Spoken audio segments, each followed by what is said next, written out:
I get caught a new loan up or a new updated loan up na lang no. This year 2025, which is na-notice ko siya sa aking IG, which is itong si Peso Q loan up. At nakalagay po dito na applicable to download lang daw siya as of now sa V App Store. Sa mga may Vivo phone or Vivo device guys, doon lang po siya available to download as of now. Pero dati talaga siyang nasa Google Play Store. Tambay siya sa Google Play Store and I don't know bakit nawala siya doon. But expect naman na babalik at babalik tong si Peso Q, which is guys, licensed to operate po siya. Nasa SEC website po siya and actively naka-register po siya doon. But doesn't mean naman no, na kahit nandyan, ang daming mga loan up ngayon na nasa SEC website is naliligwak pa rin and kailangan pa din talaga natin tutukan kasi nga maraming mga unfair collection of debts, marami rin mga loan shark. Kaya nga itong si Peso Q, hindi naman na talaga siya bago kasi existing na siya matagal na. Nagkaroon lang siya kasi ng update this April 2025 lang. Let's see ano yung in-improve ng loan app na to no, kasi ang dami niya talagang downloads guys. 1.1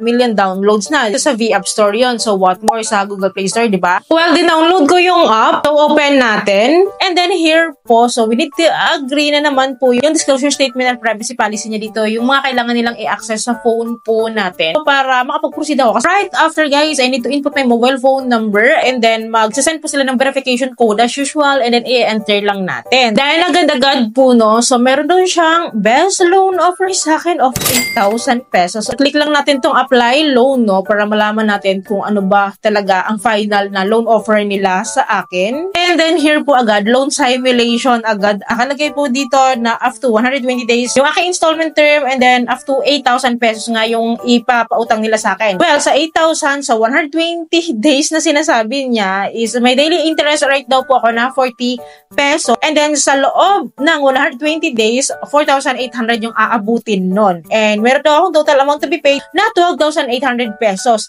8,000 lang yung loan offer pero abot siya ng 12,800. This is because of the loan period nga, 120 days ba naman. So lumalabas po yung daily interest rate niya po is 0.5% daily. So kaya siya ganyan. Well, dahil kailangan ko siyang subukan, click lang natin tong apply loan and then after that one guys, we need to fill up the basic information. I think here, the self-information yung term niya. It includes my names, birthday, gender, marital status, ID type, ID number, current addresses po, and then residence status, duration of stay, educational background, email, Facebook account name. So, nanghihingi siya ng Facebook account name and then meron siyang how many bank account do you have daw. So, fill upan natin lahat to. So, kanina guys, nabanggit natin yung ID type. So, para may idea kayo, ito po yung mga IDs po na nire-require po nila. So, pipili lang po tayo ng isa po dyan. And then, after that, i-input of course natin yung ating ID number. Dito po may reminder siya kasi ang next po is the emergency contact na po. So, make sure daw, alam po ng tao na yon na kino-contact reference natin siya para aware daw siya dito. Bali, 3 emergency contact guys yung hinihingi po nila dito at magdadirect po siya sa ating phone book list. I-provide lang po natin ito and then move on tayo sa next, which is here po is the ID type. So, na-mention ko kanina yung ID type no. So, dito po tayo magkakaroon ng picture ng ID followed by my self-verification and then after that, meron na namang permission dito na kailangan natin i-accept. After that one is the job information na po. So, dito po sa job information, it talks about our company details, income details po. And then, ito nga po pala guys, yung mga hinihingi po ni Peso Q loan up. So, under po ng job type. So, andyan na naman po si unemployed, sila housewife, sila freelance. So, ang daming pagpipilian po. So, for this, I choose unemployed. Try natin. And then, kahit naman po unemployed, yung pinili ko dito is I need to provide pa rin the position about my company details pa rin. Walang pinagkaiba. And right after po nito is the employment certification, which is we need to submit at least one of the following work proof. So, employee ID card, payroll, employment certification, ITR, business permit, other available proof. Ito yung pinaka-weak na certification, yung other available proof. Pero ang ginawa ko dito guys is yung screenshot lang ng GCash transaction ko, yung sinend ko dito. Kasi hindi ako makapag-proceed kapag wala po kasi tayong i-upload dito. So, yun lang. Yun ang ginawa ko. And then, sinubmit ko siya. And then, after po nito is meron na naman pong facial verification. After that, wait lang natin. In process na yung application natin dito. And then, meron akong credit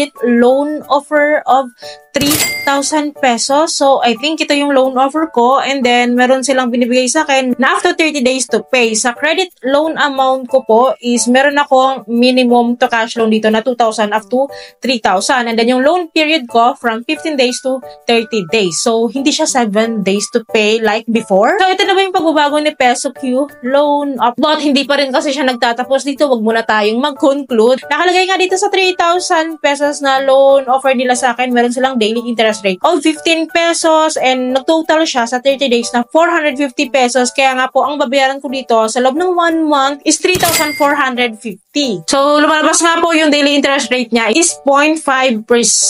Kaya nga po, kapag tinimes natin sa 30 days yun, 450 yung total interest rates niya. So, kung ito yung susundin ko, maganda, di ba? Maganda siya na 7 days to pay and then lumalabas na parang 15% a month po yung kanyang interest rate. So, syempre, mapapaisip ko din na okay din siya i-grab kung ganito. But, hindi pa nga din talaga tayo nagtatapos dito. We need to apply this loan kasi ako naman gusto ko siyang i-go. So, apply natin. Meron silang charge kapag nag-disburse tayo dito. If through e-wallet, so 50 pesos. Kahit sa bank, 50 pesos. And then, kapag M. Luwilier, RD, LBC, 155 pesos. Ang taas, no? Anyways, after this one, submit natin. And then, I need to input my e-wallet account dito kasi Gcash nga yung pinili ko. And then, after that, move on tayo sa next, which is application successful daw po tayo, no? So, we are processing your application. So, wait tayo for 30 seconds daw. So, mabilis lang naman. So, antayin natin. Then, nakalagay naman dito, guys. Dinis-approve nila ako. So, bakit naman ganun? So, please apply again after a while. So, pwede mag-apply agad-agad. So, bakit niya ako na-reject? Mukhang okay pa naman sana. 15% monthly. Kaya kung nga ginrab na eh. So, ngayon, na-reject niyo ako. So, anyways, click lang natin tong okay. Then, after nyan, guys. So, ito nga pala yung sinasabi niya na I can apply daw again after a while. So, dito tayo mag-a-apply sa cash loan. Which is my loanable amount po na 2,000 to 3,000. Ito nga yung offer nila sa akin. Ganyan, di ba? So, anyways, click lang natin ng apply loan. Ang haba ng application, ang daming pwedeng applyan, ha? Well, nakalagay dito. So, sinagad natin na 3,000 and then may 180 days to pay. Pero, wag tayong masyadong mag-expect sa 180 days to pay na ito. Kasi usually, parang 7 days to pay na naman to. So, anyways, guys, kung makikita nyo dito sa 3,000 pesos, sa 150 days, binaba ko kasi sa 150 days. Kaya daw, ang total na babayaran ko, 3,208. So, kung ganito yung loan offer niya, okay pa din. Kahit pa paano, hindi masyadong masakit yung kanyang interest rate dito. Pero nga, hindi pa nga kasi siya nagtatapos dito. Click ulit natin tong apply loan. And then here po, medyo bumaba na yung mga charges niya dito sa disbursement channel. Kanina, diba, parang 50 pesos yung Gcash or yung mga e-wallets and banks. And then here po, 25 pesos na lang. And then yung sa M. Luwilier, RD Pong Shop, LBC, 130 na lang. Kanina, 155 to. So, e-wallet tayo again. And then si Gcash tayo. So, after this one, guys, ito na. Ito na yung pinaka-final niyang loan offer, which is sobrang lala ng kanilang mga fees.